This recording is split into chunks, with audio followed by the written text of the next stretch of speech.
traditionnellement par l'appel. Donc, Bertrand Hubert. Présent. Patrice Bollard. Présent. Joël Cancalon. Présent. Michel Chria a donné pouvoir à Delphine Oumi. Carole Giscot. Présente. Kevin Lantu a donné pouvoir à Johan Cancalon. Nicolas Lecarf m'a donné pouvoir. Alors, pour information, donc Michel est en congé ayant assuré tout l'été et Kevin et Nicolas sont bloqués par leur travail. J'ai Isabelle Levert, Présente. Éric Merlin, Présent. Bruno Normand, Delphine Pommier, Présente. Corinne Rabet, Présente. Fatma Rafi, Présente. Chantal Contremoulin, Présente. Demande Christelle. Il y a un pouvoir ou pas? Je sais pas. D'accord, ok. Dumontier-Marc a donné pouvoir à Monsieur Lefebvre. Monsieur Lefebvre. Présent. On a dit oui. Présente. Je vais donner le pouvoir avec.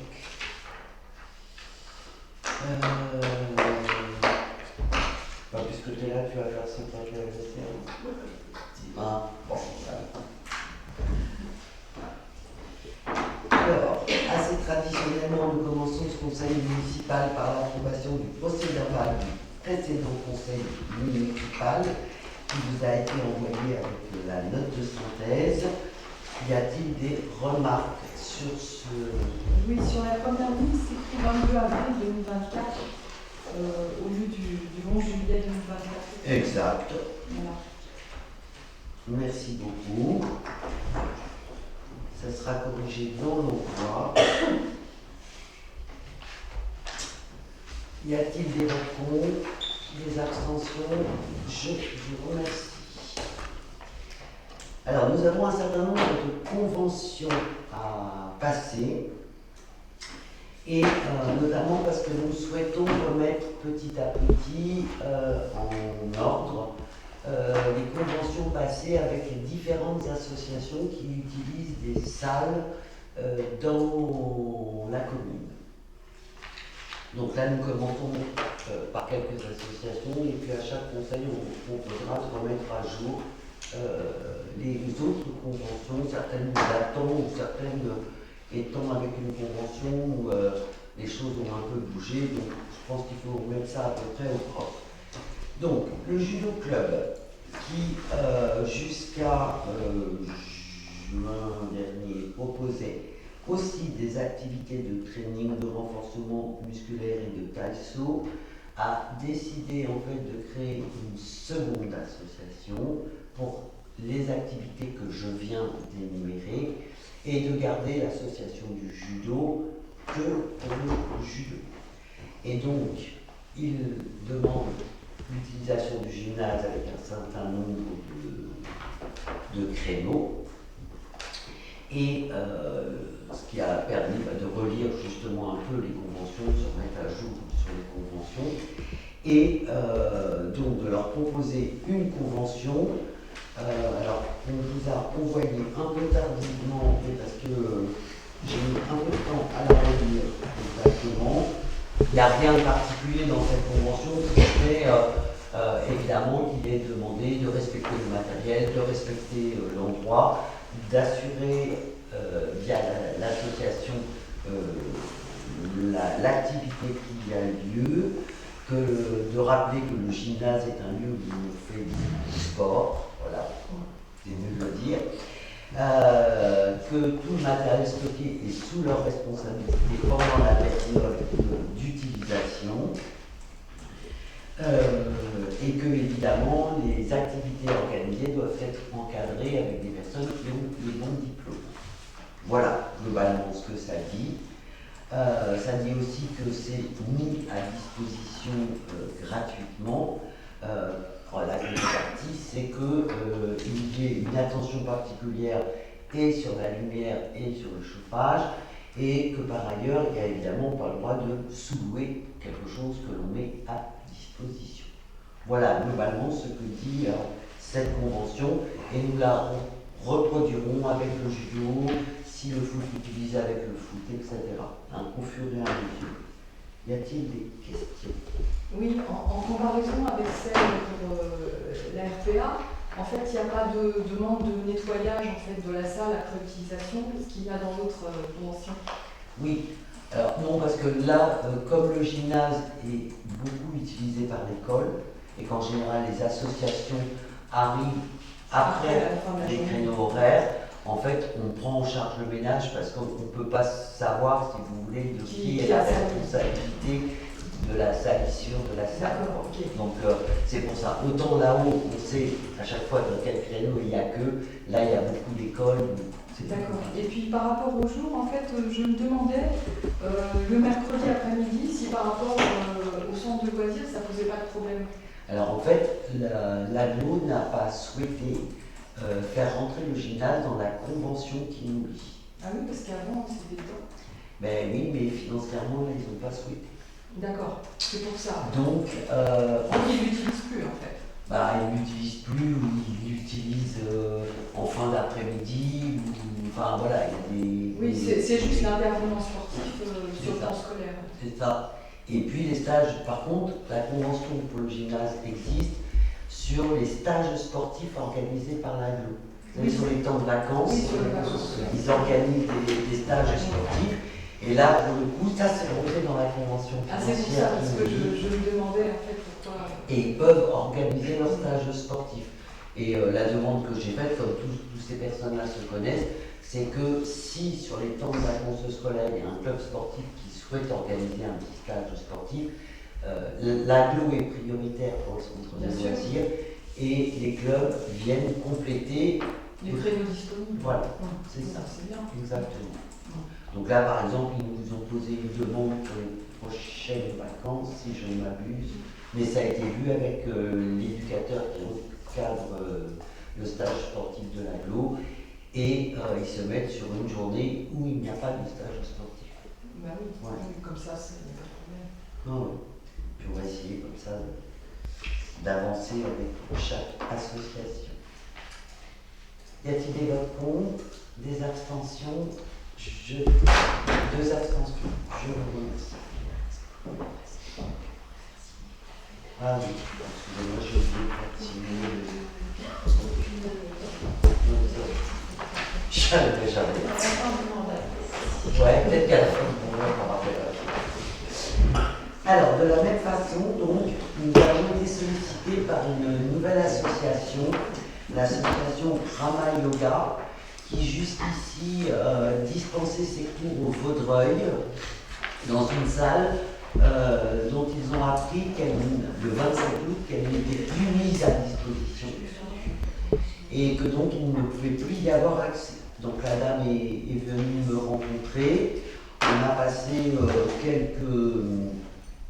quelques temps à caler un peu tous les créneaux horaires parce que le lundi, les semaines paires, il y a l'atelier jusqu'à 17h. Voilà, donc j'ai fait se rencontrer les différents responsables d'associations de façon à ce que chacun y mette un peu du sien. Est-ce qu'on laisse le chauffage? On l'enlève? Qui éteint le chauffage? Qui pousse les tables? Voilà, tout ce petit monde s'est rencontré. Je dois dire que toutes les associations ont vraiment fait un effort. Maintenant, on va tester si ça fonctionne. Mais toutes les associations ont vraiment fait un effort pour dire nous, on peut repousser les tables et laisser le chauffage, nous, on peut remettre les chaises et éteindre le chauffage. Enfin, voilà. Donc, voilà, c'est sur la salle des Prunus, c'est le lundi. Un cours à 17h15, un cours à 19h et le mardi à partir de 18h. Voilà, donc de la même façon, dans la convention, il est à peu près rappelé la même chose que pour le gymnase, où effectivement, la seule chose, c'est que les associations sont responsables de l'État. Alors évidemment, il y a un personnel de la mairie qui fait un grand ménage toutes les semaines. Car le lundi matin, la salle est entièrement nettoyée, les toilettes entièrement nettoyées, etc. Mais par contre, dans la semaine, on charge à l'association passer le petit coup de balai parce que on a grignoté des gâteaux au club des anciens, ou les dames qui font l'atelier, bien sûr, il y a des petits tissus, des choses comme ça qui tombent. Donc tout le monde passe un petit coup de balai, histoire de remettre les choses au propre. De la même façon, il faut une attestation d'assurance, hein, c'est la même chose. Alors, il est répété que, enfin, il est dit dans cette convention particulièrement qu'il est interdit de faire allonger. Ah oui, c'est vraiment la commission de sécurité. Elle n'acceptera pas, exactement. Voilà. Et puis, il y a une petite notion autour de l'ordre public, puisque c'est quand même une salle qui est au milieu d'habitation et de logement. Donc ça doit être évidemment des activités qui n'emmènent pas à faire beaucoup de bruit ou à perturber la tranquillité des riverains. Bon, maintenant, dans les le yoga, c'est silencieux. Voilà. C'est le club de DJ, je pense. C'est la chansonnette pour voir ça au milieu de l'après-midi. L'atelier, ils font de la couture, donc voilà, le patchwork pareil. Enfin, donc on n'a pas eu jamais eu de soucis, mais je préfère l'écrire dans une convention pour être tranquille, petite clochette, petite chanson. Voilà. Y a-t-il des votes contre, des abstentions? Je vous remercie. J'ai quand même une question. Oui, est-ce qu'il y aura des adhérents lérésiens en fait? Alors en fait, elle arrive avec un certain nombre d'adhérents déjà qui utilisaient, voilà, et elle a gardé les créneaux pour les lérésiens. D'accord. Voilà. L'idée c'est qu'elle ouvre en fait. Oui, lérésiens. Elle a déjà des personnes. Alors elle a une personne de Léry. Elle a deux ou trois personnes de Pau, et puis des personnes du Vaudreuil, et une personne de Val-de-Reuil aussi, je crois, m'a dit. Voilà, et donc l'idée c'est effectivement qu'elle a gardé la place pour pouvoir proposer Accueillir aussi quand même. à des Lérésiens. Bien sûr. Une ville de gauche. Bah oui, c'était la contrepartie normale. Je sais que ça passe. Voilà, je vous propose des libérations assez traditionnelles de reconduire le dispositif crédit loisir à hauteur de 50 €. Je rappelle que c'est pour les enfants des familles de 3 à 18 ans qui ont une activité extrascolaire, quelle que soit cette activité. Ça peut être une activité sportive, culturelle, de loisir, il n'y a pas de souci. Comme il existe toujours l'aide passe loisir, voire des chèques CE, enfin il y a un certain nombre d'autres dispositifs, nous viendrons forcément en complément de l'aide attribuée par un autre dispositif. Et on fera le delta en fait.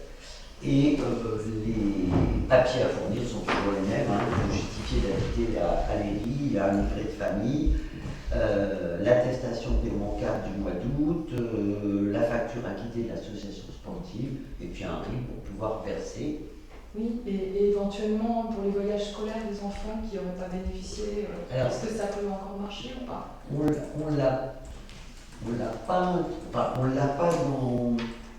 Parce que c'est arrivé que dans le règlement, on fasse. Je crois qu'à l'année dernière, on l'a accepté pour un enfant.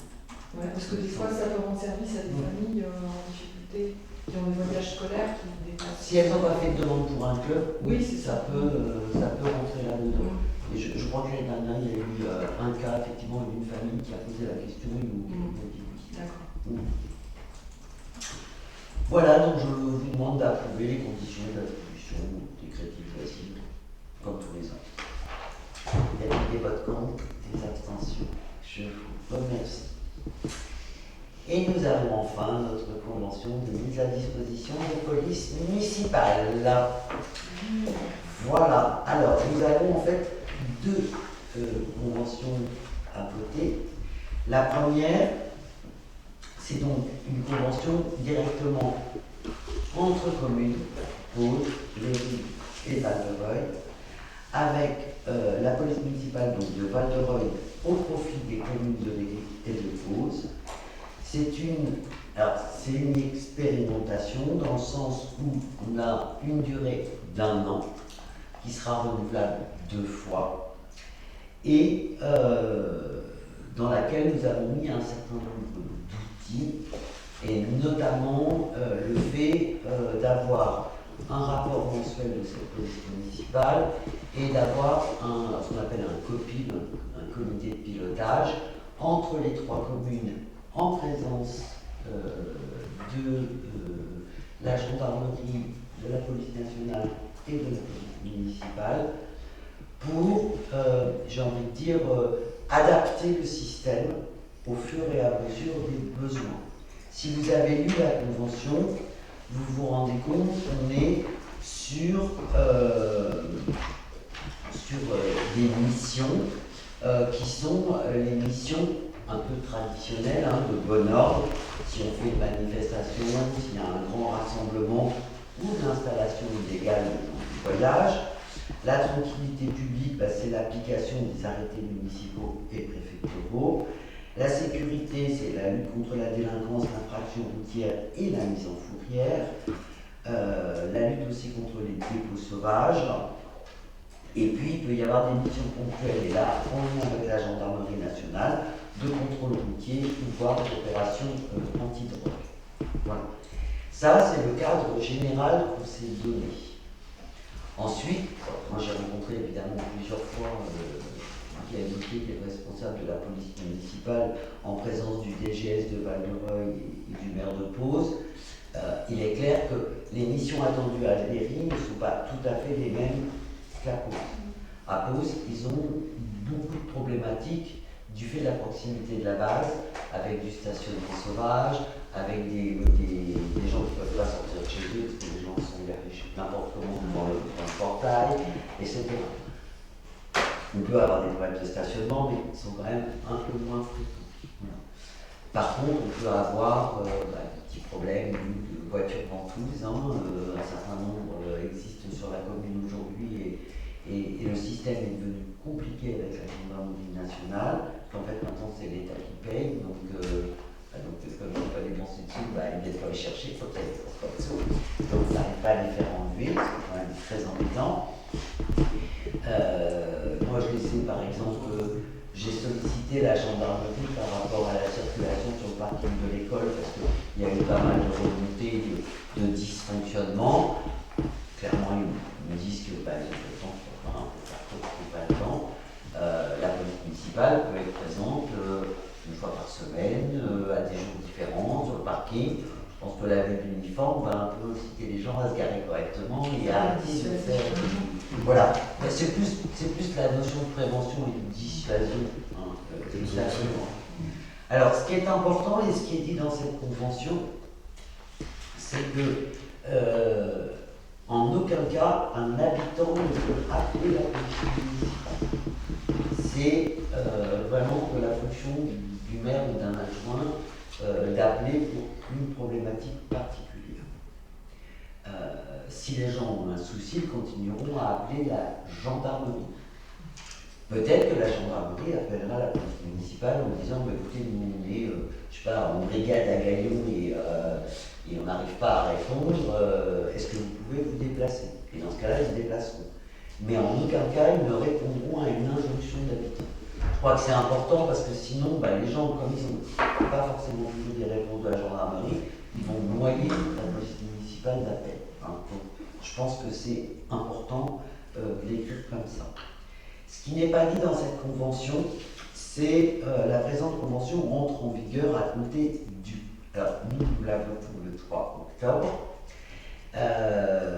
Val-de-Reuil l'a redécalé puisqu'ils avaient eu un conseil municipal avant qu'on reçoive la convention. Donc je crois qu'il la revote début novembre et Pose là c'est bientôt aussi. Donc on est encore en incertitude sur le démarrage entre le 1er novembre et le 1er décembre. Voilà. Pour être tout à fait transparent, je rappelle que cette convention est payante, que nous nous sommes engagés sur une somme de 15 000 € à l'année pour prendre en charge les heures faites par la police municipale. Évidemment, pour 2024, ce sera au prorata du nombre de mois d'application de la convention. On ne va pas payer 15 000 € pour un mois de fonctionnement. Voilà, je rappelle qu'un policier municipal, ça coûte très cher, hein, puisqu'au-delà de son salaire, il y a la commune de Val-de-Reuil qui prend en charge le véhicule, l'uniforme, l'arme, la formation, Le stand de tir. Le stand de tir. le stand de tir, les astreintes. Donc voilà, hein, ce sont des postes qui coûtent extrêmement cher. Voilà, et puis il y a, comme toute convention, il est négociable, c'est-à-dire que si à un moment on considère qu'il n'y a pas assez d'heures de fonctionnement par rapport à la somme versée, on pourra toujours essayer de le dire. Je pense que voilà, ça peut être bien. Moi je compte beaucoup sur les conventions, enfin, sur la coordination qu'on va mettre en place. Et surtout, n'hésitez pas aussi à faire remonter vous sur une intervention que vous avez vue ou sur un besoin qui peut être ressenti. N'hésitez pas à le faire remonter parce que dans ces réunions très fréquentes qu'on va avoir avec la police municipale, on pourra aussi leur exprimer des besoins plus particuliers. Voilà. Est-ce qu'il y avait d'autres questions sur cette convention ? Tu parlais d'heures. Là, on n'a pas de nombre d'heures qui sont dédiées à la tenue de l'ERI. Non. On n'a pas. Globalement, dans nos discussions oralement, on était entre 10 et 15 heures par semaine. Sachant qu'il se dépasse toujours à 2. Voilà. Mais ça, en fait, M. Boutier souhaitait qu'on puisse ajuster en fonction des besoins. Parce que, par exemple, quand il y a des manifestations, il y en aura peut-être plus, il y aura peut-être plus de présence, par exemple, je sais pas, au printemps et à l'été, et moins en hiver. Voilà. Donc, il a dit que, enfin, il ne souhaitait pas qu'il y ait un nombre d'heures réellement posé en disant on viendra, on va faire, on va se mettre d'accord. Ça, c'est lycée sur la Et après, oui, c'est un peu ça, c'est un peu la question de manualisation. Et après, on s'adaptera et on regardera. Voilà. Y a-t-il d'autres questions? Des votes contre? Des abstentions? Je vous remercie. Alors, pour que cette convention puisse exister, et c'est peut-être pour ça que ça a duré aussi longtemps, c'est qu'il fallait qu'il y ait une convention de coordination de la police municipale et des forces de sécurité de l'État. Donc il y a une deuxième convention dont les maires seront signataires aussi, où il y a eu un certain nombre de discussions en fait entre le procureur, le secrétaire général de l'administration de l'État, donc le préfet en fait, et les forces, la capitaine de gendarmerie Bouvier et les responsables de la police municipale, pour écrire une convention qui dit bien ce qui est de la responsabilité réelle de la police d'État et ce qui est de la responsabilité de la police municipale. Donc, un des exemples qu'il y a dans cette convention, pardon, excusez-moi, c'est que un flagrant délit, par exemple, la police municipale peut être appelée parce qu'on le constate, mais c'est la gendarmerie qui est officier judiciaire et qui a pouvoir pour appréhender les gens pris en flagrant délit. De la même façon, l'alcoolémie, un policier municipal a le droit d'interdire à la personne de remonter dans son véhicule et de redémarrer, mais la contravention d'alcoolémie sera mise par la gendarmerie.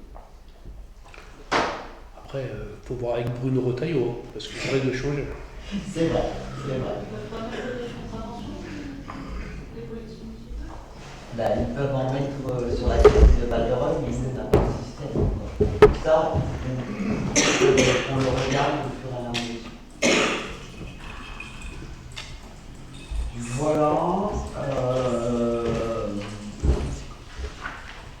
Et de la même façon, par exemple, sur un flagrant délit de stupéfiants, la police municipale peut arrêter, peut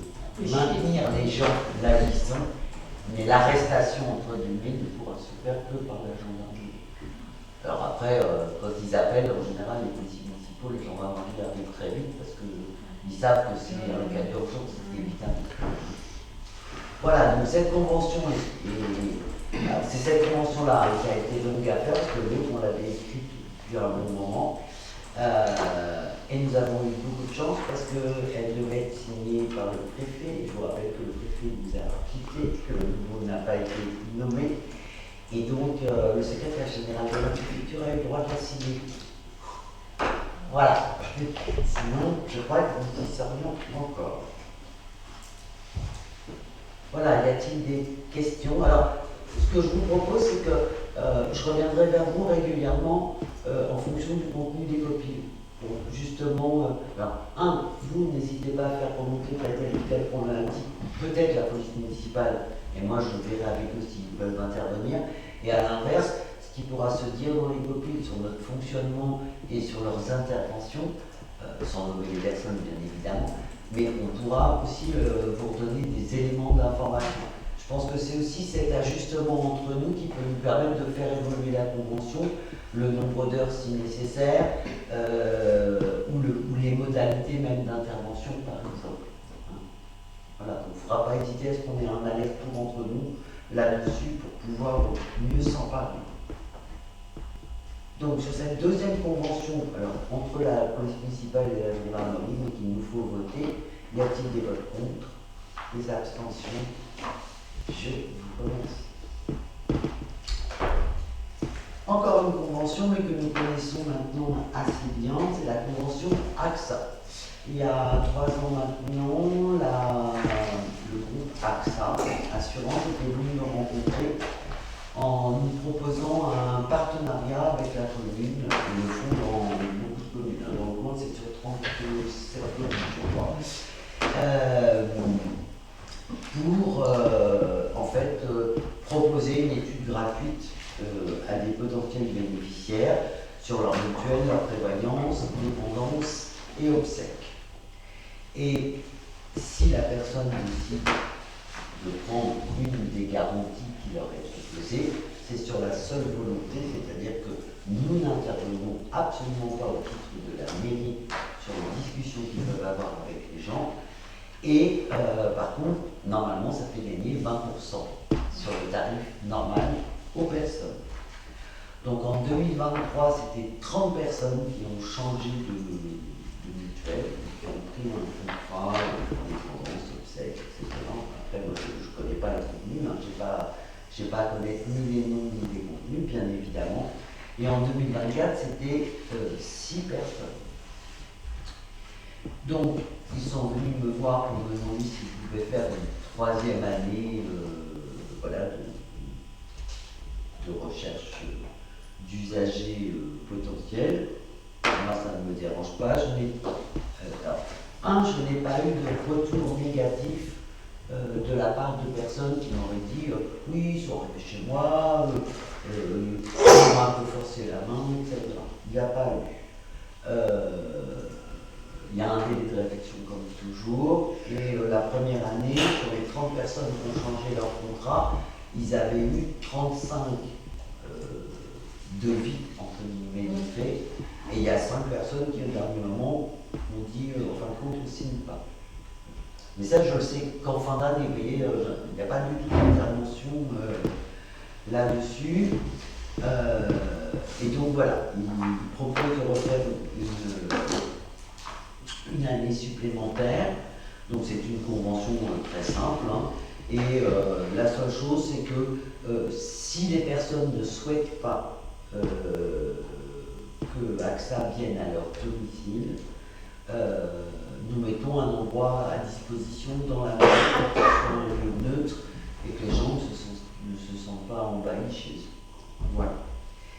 Et par ailleurs, AXA a développé, alors AXA national, il a développé de façon nationale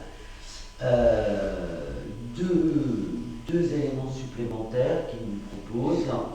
Donc le premier, c'est un permis internet pour les CM1 et CM2, qui est tout un travail sur l'alerte sur les réseaux et leurs utilisations, notamment autour du harcèlement, mais pas que, sur aussi l'image, ce qu'on peut montrer, ce qu'on ne peut pas montrer, etc. Et ça, c'est en partenariat avec la gendarmerie, qui est disons, un interlocuteur, notamment à Olivier. Et c'est gratuit pour l'école et pour la commune. J'en ai parlé avec la directrice de l'école élémentaire, qui est très très intéressée, parce qu'elle dit qu'elle n'a plus d'interlocuteur au niveau de l'éducation nationale à ce niveau-là, et que ce qui se faisait avant, elle ne peut plus le faire. Voilà. Il y a une petite part, alors il y a des outils, hein, il y a une mallette, il y a un DVD, il y a la gendarmerie qui vient, au moins une fois, et puis il y a une petite formation en webinaire pour les enseignants aussi. Enfin, voilà. Donc, avec l'accord de la directrice, moi je vais rappeler à AXA au niveau national pour savoir comment on peut le mettre en place et comment nos élèves peuvent en bénéficier. Et par ailleurs, ils ont créé aussi une plateforme qui s'appelle Ma Commune en Action, qui est une plateforme d'outils et de services gratuits pour les communes de moins de 10 000 habitants. Ce qui est le cas, si je commence à les manger, je ne vais pas les retrouver. Et donc, il y a la prévention des risques climatiques dans les territoires. Donc ça va vous rappeler pour certains le plan de sauvegarde communal. Il y a des actions aussi sur la transition énergétique. Donc il y a des formations possibles pour des élus. Donc ça, il faut que je regarde aussi comment on peut faire et ce que ça veut dire. Bon, l'outil d'aide à la réalisation du plan communal de sauvegarde. Et puis tout ce qui est risque naturel, parce qu'ils ont créé des cartes interactives avec les risques. Voilà, donc franchement, j'ai pas eu le temps de plus creuser cette affaire-là. C'est un outil gratuit, donc on va creuser, puis on va regarder s'il y a pas des choses à aller chercher dans cette affaire-là. Voilà pour la convention avec AXA. Y a-t-il des questions? Oui, est-ce que la mairie est assurée par AXA? Non. Non, pas du tout. Pas du tout. Désolé si vous aviez des actions. Non, mais avant c'était pas cet assureur. D'accord, non mais C'était pour savoir si ça pour avait un changé ou pas. Voilà, donc y a-t-il des votes contre, des abstentions? Je vous remercie. Alors, il y a un autre document que nous devons faire, qui n'est pas simple non plus à faire, c'est le document unique d'évaluation des risques professionnels. En fait, c'est un document dans lequel on doit regarder pour chaque salarié les risques encourus par la profession qu'il fait. Alors l'exemple, c'est l'ADSEM qui glisse sur un sol mouillé parce qu'elle n'avait pas les chaussures adéquates. Ça peut être le gars des services techniques qui, en décollant d'une échelle, se coupe un doigt avec je ne sais pas quoi, enfin, bref. Et donc tout ça doit être recensé avec à côté, autant que faire se peut, toutes les solutions, tous les matériaux utilisés pour que ces accidents arrivent le moins possible.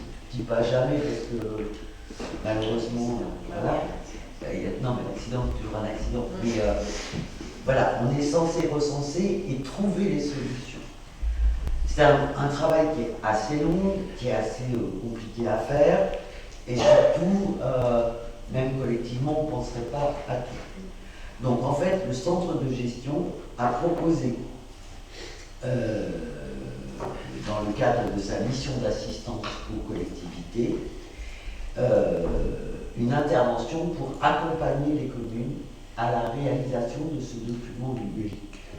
Donc ils ont passé un marché qui évidemment a un chiffrage restreint, puisque un certain nombre de communes sont en train d'adhérer de la même façon que je vous propose la délibération ce soir, et que donc plus on est de communes, et globalement plus le coût baisse, évidemment.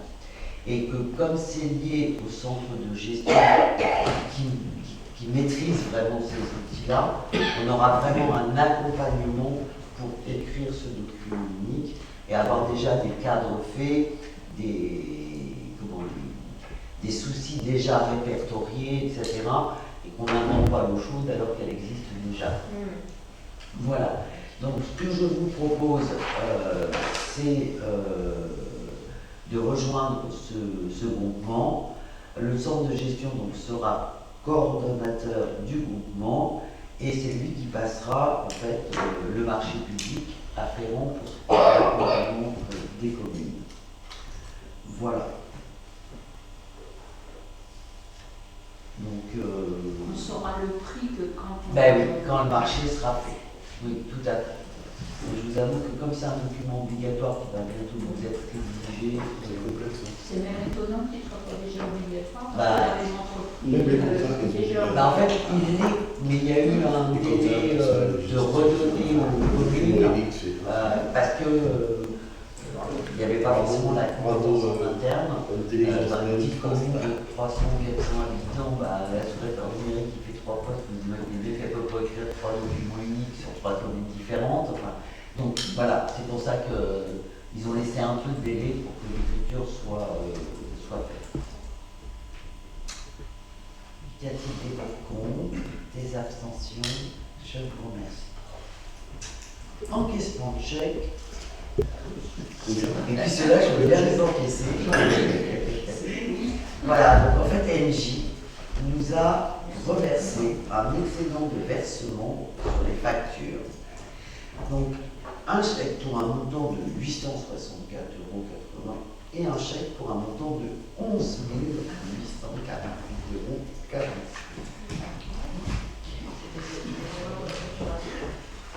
Alors, je pense qu'il y a des erreurs de facturation. Il y a un rattrapage un peu sur les... Enfin, il y a des endroits qui sont relevés, des endroits qui sont estimés. Et donc, je pense qu'il y a un rattrapage sur l'estimation.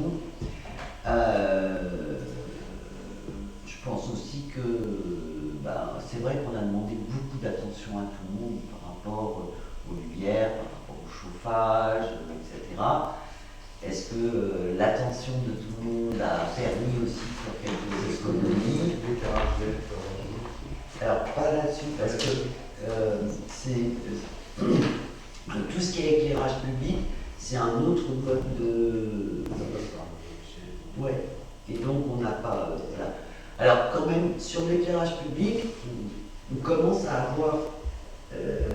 parce que vous savez, on paye toujours avec plus d'un an de retard l'éclairage public. Là, on va payer 2024 en 2025. On va envoyer, donc c'est toujours un peu compliqué. Mais comme on a un petit peu de recul, on a regardé avec Hélène sur l'éclairage public. Et globalement, sur la dernière année qu'on a payée, on aurait déjà, ne serait-ce que je pense par l'extinction, et il n'y a pas encore les LED qui rentrent en jeu, on a déjà c'était sur 6 mois. Sur 6 mois. Sur 6 mois, on avait gagné 5 000 € dans l'éclairage public. Donc on peut imaginer globalement que ça passe quasiment 10 000 sur un an. Et le passage au LED va encore, à mon avis, redescendre assez bien la facture. Voilà. Donc je veux bien tous les ans de chacun. Mais ce n'est pas des choses qui auraient été prévues en nombre par erreur Si, ça avait déjà été prévu, là c'est vraiment un remboursement. Un remboursement, Ouais. parce qu'il y a des compteurs quand même qui partout, ça paraît étonnant qu'on ne soit pas à la somme juste. Oui, mais Non, même les particuliers, c'est à la fin de l'année, il y a une régule. Donc c'est le même principe là. Vous payez tous les mois, à la fin de l'année, ils calculent et le surplus vous le rendent. Ça dépend des contrats.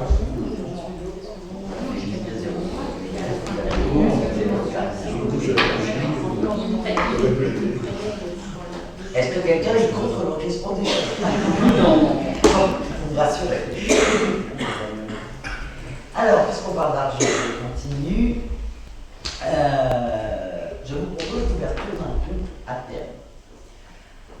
Globalement, nous avons vendu un certain nombre de parcelles de terrain, la poste, etc. Vous le savez sans doute, on ne peut pas introduire dans le budget de l'année l'argent qui a été collecté de cette façon, entre guillemets, excédentaire. On ne peut pas l'introduire dans le budget. Donc on l'a trésorerie, mais on ne peut pas l'affecter à une ligne. Donc on s'est rapproché un peu de la DGFiP pour savoir comment on pourrait placer cet argent. Voilà, avant de le réintroduire dans le budget en 2025. Et donc, en fait, pour les collectivités, placer de l'argent consiste à ouvrir ce qu'on appelle un compte à terme qui est géré par la DGFiP. Il n'y a pas de banque qui rentre en ligne de compte. Et ce qu'on vous propose, c'est de placer donc cet excédent, de placer la somme de 300 000 €, de les placer sur 3 mois. Alors pourquoi 3 mois? D'abord parce que c'est là où on a le meilleur taux. Donc pourquoi se priver d'un bon taux si... voilà. Donc sur 3 mois, le taux proposé, enfin imposé par l'État, c'est 3,38. C'est pas ridicule. Et globalement, sur 3 mois, ça nous rapporte 11 000 €. Voilà. Et d'autre part, a priori, donc là, 3 mois, si on le fait là maintenant, on va dire le 1er novembre pour faire un contrôle, ça fait novembre, décembre, janvier. Pour autant, on n'aura pas encore voté notre budget. Et on pourrait le replacer encore 3 mois. Pour arriver au moment du budget à le réintroduire. Voilà. Donc l'idée globalement, c'est de se dire cet argent qui dort sur un compte, essayons de le faire un peu fructifier, ça ramènera un peu de sous à la commune et puis ça nous permettra peut-être soit de payer des intérêts intercalaires si on doit faire notre emprunt, soit voilà, d'avoir au moins fait fructifier cela. Vous aviez le tableau qu'on m'avait dit tout à l'heure.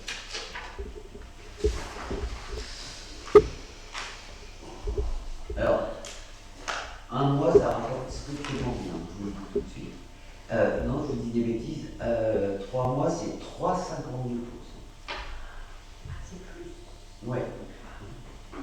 Voilà.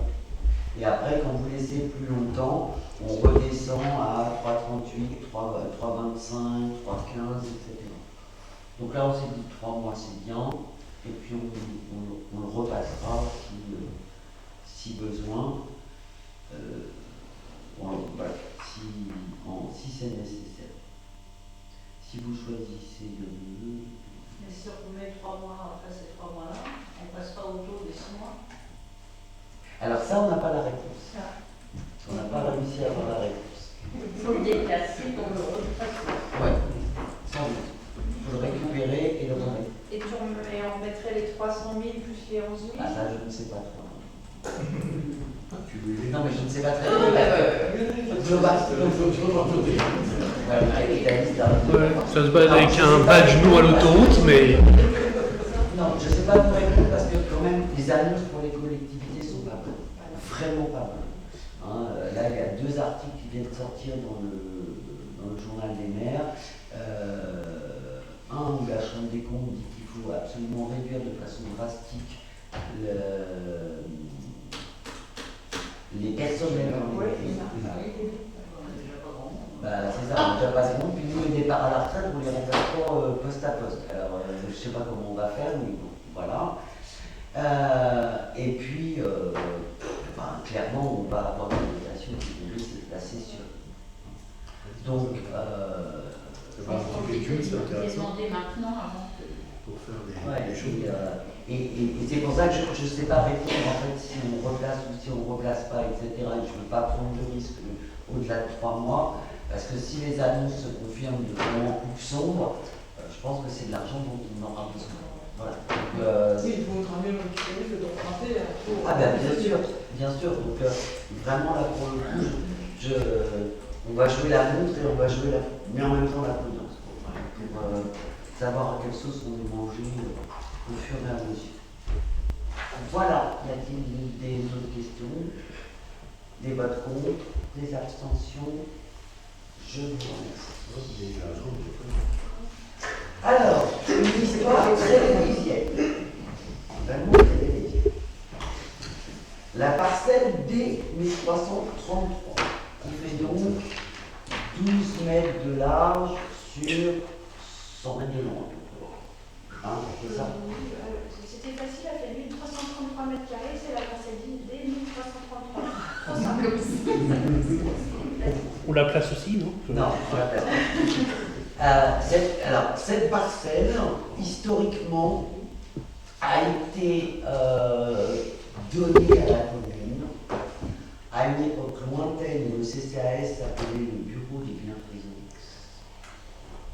Pour être clair. Et à partir des années 1956, était mis en location auprès d'une famille. Cette famille a payé un loyer pendant quelques années, et puis les maires suivants ont dit oh, pour la somme que ça représente, laisse tomber, continue à cultiver, voilà.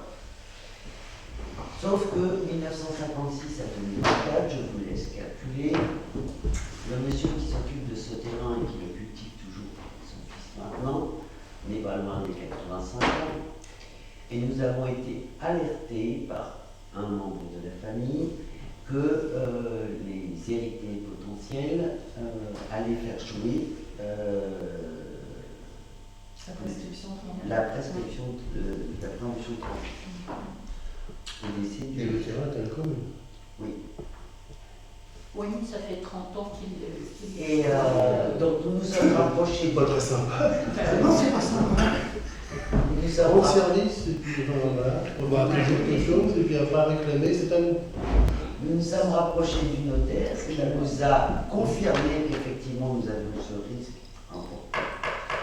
Et donc, le membre de la famille qui considère que c'est pas bien ce que font les autres, nous a proposé de le racheter. À un prix, effectivement, qui n'est pas le prix du marché, mais c'est ça où maintenant on fait. Voilà. Donc elle nous a proposé le prix de 20 000 €. Ça aurait pu dire un euro symbolique. Ils auraient pu nous proposer 20 000. Et a accepté que soit sur l'acte de vente l'engagement de ne pas construire sur une durée de 10 ans. Oui, mais c'est un remplacement. Oui, mais ce dont personne s'est occupé pendant des années, aujourd'hui on récupère le bébé. Mais comme quoi, quand les choses sont pas régies correctement, il y a des aléas où les maires suivants héritent du passif. Exactement. Les accords passés avec ces gens, je suis pas vrai que je dois les connaître. Bon, en 1950, vous êtes un peu plus jeune quand même. Non, mais l'histoire du jardin, je dois savoir qui c'est.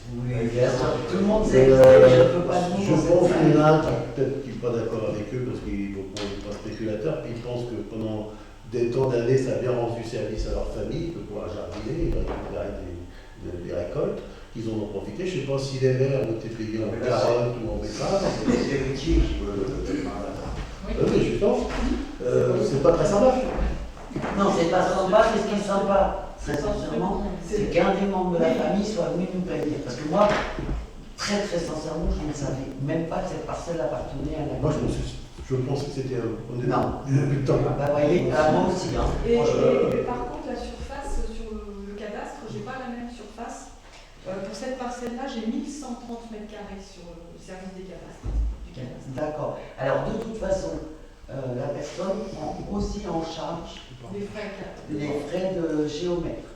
Et on attend le retour exact. Oui, c'est ça, parce que sur le site du cadastre, c'est 1130 Voilà. déclarés. Et alors nous, on a deux ou trois chiffres. Donc là, la personne fait le bornage. Et voilà. Donc, effectivement, ce cette bande, alors, Sur la c'est quand forme, même- c'est pas extraordinaire. cette bande de terrain, C'est c'est la quand haute. même pas facile à construire, hein, parce que 12 mètres, mettre une maison tout en. Enfin, 8. c'est pas ça. Un pignon, ça fait 8. Bah oui, Là, il y a devant, et puis Ouais. là, en limite de propriété. mais bon, Et puis c'est ça pas y est, très ça fait. facile. Donc, À moins qu'il y ait des terrains à côté. non, Ils sont pas jardiniers. non, à côté, ça appartient à quelqu'un d'autre. Ça, j'ai vérifié. J'en fais pas. Ça, j'ai vérifié. Alors, En 10 ans, il va se passer il y a des choses. plusieurs choses. La première, c'est que je préfère vendre aujourd'hui, même à un prix qui effectivement Et assainir la situation. et assainir la situation, plutôt que dans. Alors, j'espère que monsieur va vivre très vieux, très sincèrement, mais imaginez que l'âge qu'il a, il part dans 6 mois ou 9 mois, Que des comptes en état de de se santé. retrouver floué d'un terrain, enfin, vraiment, je suis très employable Du voilà, principe. du principe. Bon. Donc, je rappelle quand même que ce terrain, il a fallu qu'on demande la valeur vénale au domaine, hein, comme tout terrain communaux. Ce terrain aurait une valeur vénale de 65 000 €, sur de laquelle nous avons le droit de nous affranchir. Nous avons le droit de vendre plus cher ou moins cher, et notamment s'il y a une raison donnée. La raison, donc, on s'est vérifié, la raison donnée par le fait de la préemption trentenaire est une raison suffisante pour baisser le prix et la vendre à un prix moindre que le prix des domaines. On ne risque pas de se faire attaquer là-dessus. C'est ça que je veux dire. Voilà. Donc je vous propose qu'on régularise maintenant par cette vente de terrain et qu'on ne râle pas tous dans 6 mois ou 9 mois parce qu'il y a un terrain qui a disparu du cadastre communal. Voilà l'histoire. Moi, je compte par principe. Bah, si vous êtes contre 20 000 €, alors y a-t-il des votes contre? Une, monsieur Dumontier aussi ou pas? Oui, oui, bien sûr. Deux. Ils sont toujours ensemble de toute façon. Hein. Ah bah non, on peut voter comme pouvoir. Hein. Non, de toute façon, si jamais vous dites c'est la loi, ça va tomber sur le coup de la loi, donc il faut revenir un peu vers un peu dessous. Mais moi, c'est par principe. Non, je comprends le principe, il n'y a pas de souci. En fait, y a-t-il des abstentions? Rendre service, la commune rend des services pendant des années, et puis après on dit bah voilà, on récupère rien. Voilà. Mais imaginez une maison, vous prêtez la maison pendant 30 ans, parce que Bah c'est oui. un ami. Bah oui. Et justement, il y a quelqu'un qui a eu l'honnêteté de faire une démarche. Ils auraient pu très bien rien dire et puis. 30 ans après, vous parlez de bien, bien. c'est bien, c'est honnête.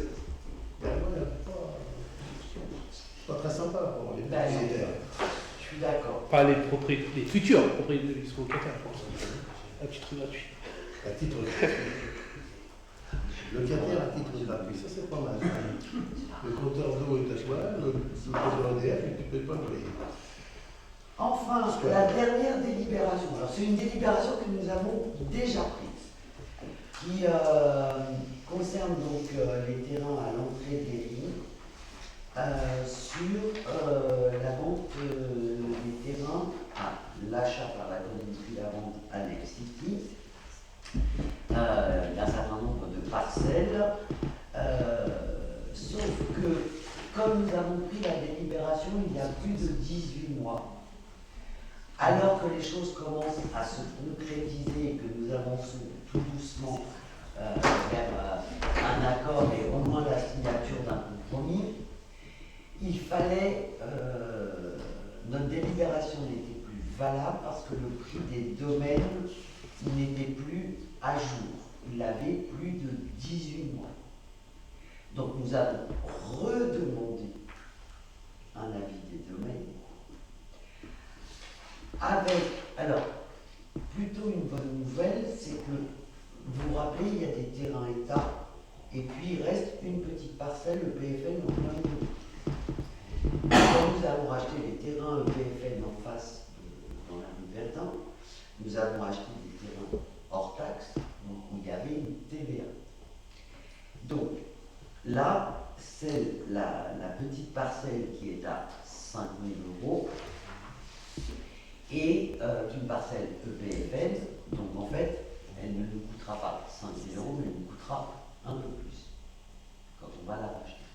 Parce qu'il y aura la TVA en plus. Par contre, sur les terrains État, la bonne nouvelle, alors la mauvaise nouvelle, c'est que les domaines ont légèrement augmenté le prix des terrains, mais la bonne nouvelle, c'est que nous avons appris qu'ils n'étaient pas soumis à TVA.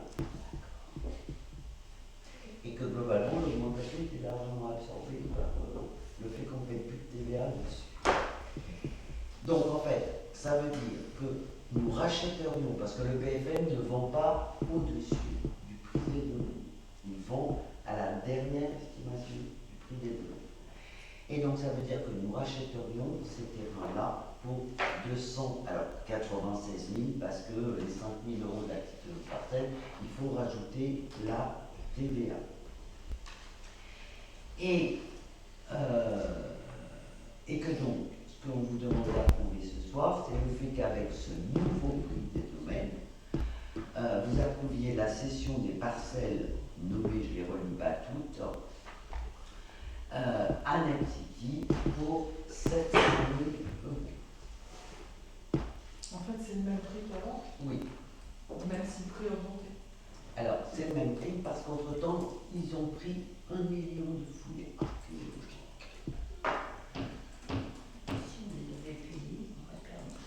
Déjà, vous avez vu, j'ai remis la petite phrase, les fouilles archéologiques à la charge de la commune n'excèdent pas 5 000 euros. Vous savez, je vous avais dit, c'est la petite phrase pour vous protéger. Et ça nous a déjà coûté plus cher que ça, le diagnostic? Non? C'est un énorme diagnostic. Diagnostic. Il n'y avait pas un diagnostic? Ah, le pré-diagnostic. Ah, mais ça, c'est à la charge de la commune, forcément. Oui, mais c'est plus que 5 000 euros. 23 000. Oui, c'est ça. Oui. 23 000. Et les fouilles, alors moi, clairement, je dis, on ne les fera pas. Voilà. Et donc, Next City a commencé à retravailler un peu les plans, etc. Donc ça, je reviendrai vers vous, parce que là, pour l'instant, ils sont en pleine réflexion. On doit revoir l'agglomération sur les phases urbanistiques, etc. Donc pour l'instant, vraiment, rien n'est finalisé. Et donc tant que ce n'est pas finalisé, moi, je ne veux pas commencer à montrer des plans et à ce que tout le monde se mette la tête à l'envers parce que rien n'est arrivé. Ils nous ont réaffirmé leur volonté d'acheter. Ils sont prêts à signer un compromis là, maintenant, assez rapidement. On espère pas, avant la fin de l'année, notamment parce que dans la complexité de la loi française, il faut une convention entre l'État et la préfecture pour que le PFN ait le droit de nous vendre des terrains qui appartiennent à l'État.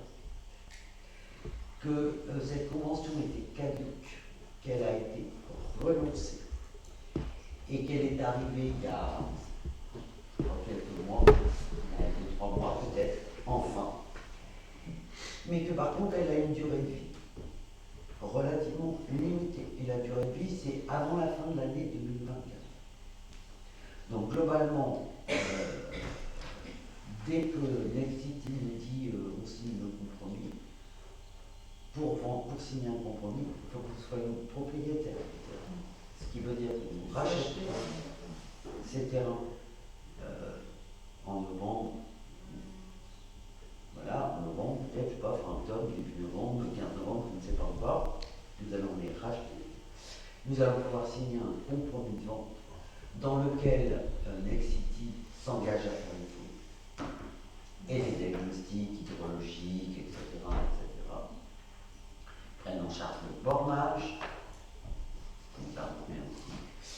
voilà, et ensuite on avancera sur le projet de construction à venir.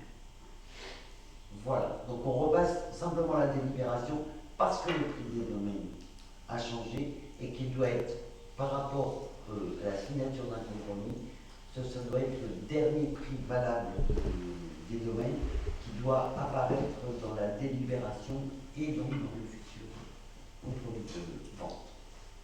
Et alors en fait, sur la note, il y a une contenance de 37 144 m² et plus bas c'est 31 313 m². Alors c'est quelle surface?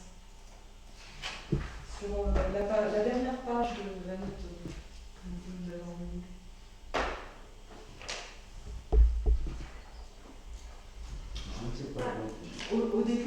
3744, c'est la première partie de la feuille, en haut.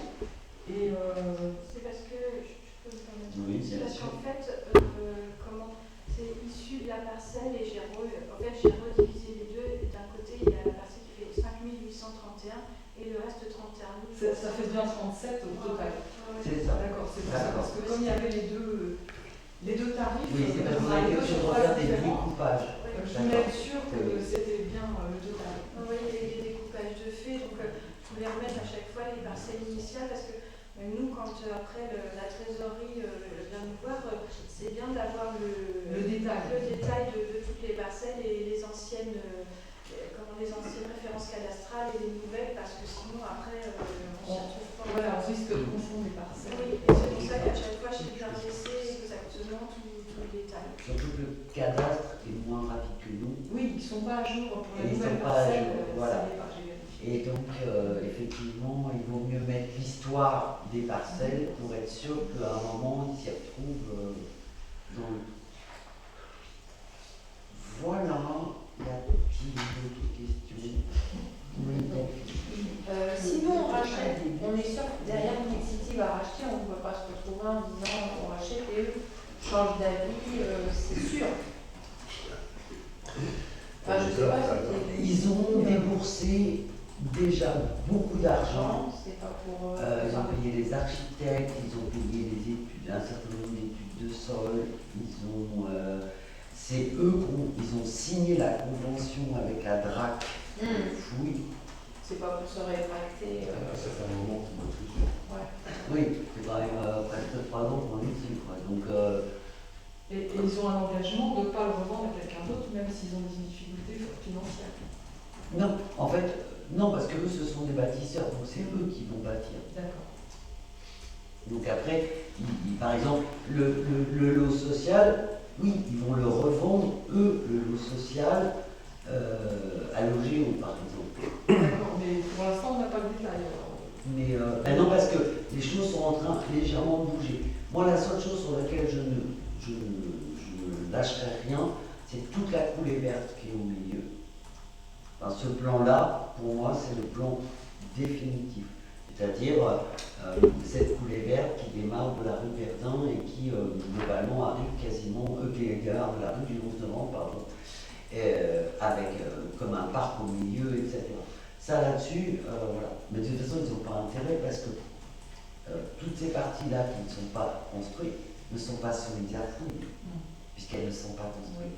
Donc ils ont intérêt à garder cette coulée. Et après, dans le système, le logement social, même si c'est un constructeur, et c'est souvent comme ça que ça se passe, c'est un constructeur privé qui construit, mais par contre c'est racheté par un bailleur social parce qu'il n'y a qu'eux qui ont le droit de gérer des logements sociaux. Et ça ferait combien de logements? Alors pour l'instant, on n'a que la première partie où on est à 40, je crois, logements. On a la première partie et ce qu'ils sont en train de regarder, c'est comment, parce qu'en fait, plus vous avancez vers la rue Verdun, plus il y a de fouilles archéologiques. Et donc ce qu'ils sont en train de regarder, c'est comment ils aménagent plutôt vers la rue Verdun pour être moins sur des failles de fouilles. Pour limiter Pour limiter la somme que ça représente. Et les arbres vont rester ou pas? Oui, ça fait partie du non négociable. Les 3 arbres vont rester et seront même agrémentés, vu leur taille, etc., d'une petite placette autour. Ça reste en espace vert aussi, autour de l'arbre et tout ça. Voilà. Mais je reviendrai, dès qu'on aura vraiment avancé sur la première partie, elle est à peu près finalisée, la deuxième ne l'est pas. Donc tant qu'on n'a pas avancé, voilà. Mais je reviendrai vraiment rapidement vers vous dès qu'on aura la deuxième partie, pour qu'on ait une vue d'ensemble du projet. Voilà, y a-t-il des votes contre? Oui. 3. Des abstentions? Je vous remercie. J'ai oublié, c'est très grave, j'ai oublié une information du maire où il faut qu'on vous informe que nous avons dû faire un virement de crédit sur le budget du CCAS de 25 €. La DGFiP nous m'a demandé de le faire au conseil municipal, donc je le fais au conseil municipal.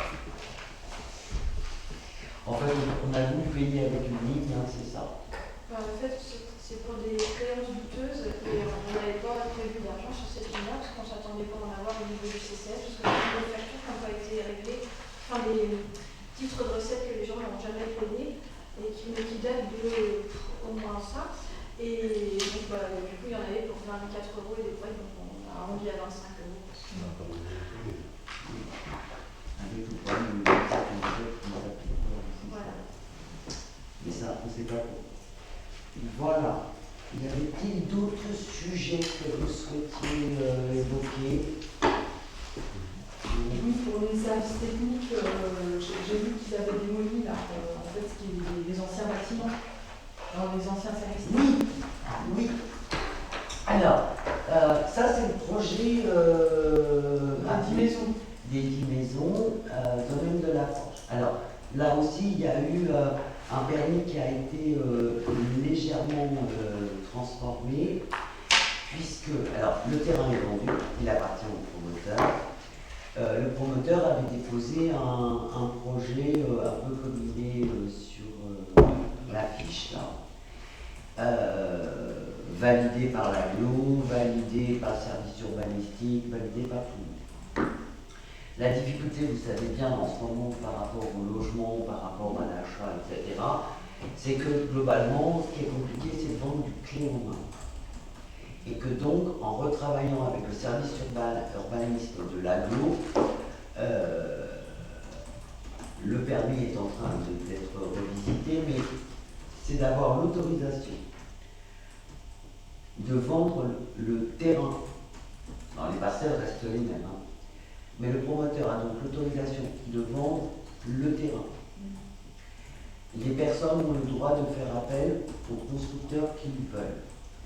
Par contre, ils auront en termes d'enveloppe extérieure l'obligation de respecter le permis qui a été déposé. Vous vous rappelez, les maisons, elles ont un parement en pierre en bas, elles ont des volets de couleur, etc. Donc ça, par contre, ça fait, alors moi je trouve que c'est plutôt pas mal, ça fait des maisons un peu moins identiques. L'autorisation de faire du plein pied. Et ça peut vraiment intéresser les gens de se dire, sur ma parcelle, je fais une petite maison plein pied, je fais la déco, l'habillage extérieur, tel qu'il est préconisé dans le permis de construire. Par contre, je ne suis pas obligé de faire une maison en hectare. Ce qui peut arranger certaines personnes. Notamment, je pense à des personnes qui souhaiteraient reprendre vie en plein pied après avoir monté pendant des années des étages. Et puis, parce que aussi on s'est aperçu que la demande, vous savez, un plan, une maison sur plan, globalement, vous pouvez peut-être bouger un tout petit peu une cloison ou un machin, mais les modes de vie des gens ne sont pas forcément les mêmes. Il y a des gens qui ont envie de grandes pièces avec une cuisine ouverte, il y a des gens qui ont plutôt envie que la salle de bain soit au fond de la maison, enfin voilà. Et donc, les gens bloquaient en fait sur le plan tel qu'il était fait. Et l'idée, c'est de dire, en regardant la structure extérieure, à l'intérieur, les gens avec leur constructeur, ils aménagent leur maison comme ils veulent. S'ils veulent pas d'entrée, rentrer tout de suite dans la pièce principale, ils peuvent. S'ils veulent une entrée, ils en font une. Enfin, vous voyez, voilà. Et visiblement, ça fonctionne beaucoup mieux. Apparemment, c'est 163 € au mètre carré pour chacun des propriétaires des maisons. Oui. C'est ce que j'ai vu sur Internet. Alors après, c'est une résidence privée. Enfin, très clairement, on fait là appel, pas aux mêmes familles, par exemple, qui seront dans d'autres bâtiments alors, plus sociaux, même si c'est du PSL, parce que le PSL est un peu cher, mais c'est de l'accession à la propriété. Oui, c'est un peu plus cher, mais c'est une résidence privée avec un certain nombre de charges qui vont avec, mais l'idée c'est aussi de travailler un peu la mixité de la population, c'est-à-dire d'avoir du logement pour des personnes qui ont besoin d'accéder à un logement qui coûte, je ne sais pas, 600 ou 700 € par mois, ce qui est déjà cher pour du logement social social, et puis des gens qui ont un peu plus les moyens et qui se payent leur maison. Voilà. C'est d'essayer d'équilibrer en fait les arrivées de population et de ne pas avoir forcément que des personnes très en difficulté. Il n'y en aura pas parce que sur l'IPSL ça n'existe pas, mais d'avoir des familles, que des familles à revenus très moyens par exemple. Voilà. Donc là ils sont en train de... Le bornage a été fait avec les voisins et avec la mairie. Là, ils sont en train de vider et de détruire le bâtiment. Pour juste là où il y avait le premier portail quand on vient de la mairie, donc là, le portail va être enlevé. Et le mur va être reconstitué en moellon de la même façon tout le long. Oui, ils ont démoli en fait une maison qui était côté terrain et ils ont laissé le mur pour le voisin en fait. Oui, c'est son mur. Oui, c'est ça. En fait, quand on a fait le bornage, moi j'avais jamais vu, c'est hyper intéressant.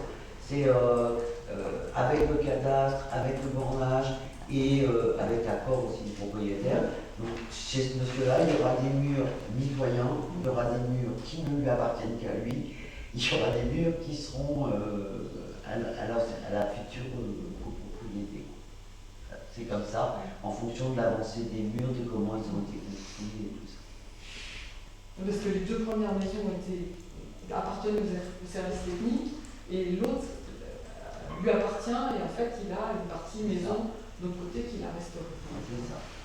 Voilà, et puis voilà, qu'il puisse. Puis là, il a aussi une hypothèse, et je le comprends, qu'il vienne renforcer son mur pendant les travaux, puisque après, comme ça sera vendu, ça sera moins accessible. Voilà, donc tout ça, mais tout ça se passe vraiment en très bonne intelligence, parce que jusqu'ici, ce monsieur était en relation avec moi, et puis maintenant il est en relation avec le promoteur, mais bon, je n'ai pas senti de difficulté. Vraiment, ça s'est très très bien passé. Et puis moi j'ai conseillé que s'il devait y avoir des maisons de plein pied, elles soient plutôt de son côté à lui, ce qui évitera encore un vis-à-vis. Oui, parce qu'il a ses fenêtres qui donnent quand même juste là. Voilà. Donc ça c'est ok aussi. S'il y a des parcelles pour les plein pied, elles seront de ce côté-là pour éviter qu'il y ait trop de vis-à-vis.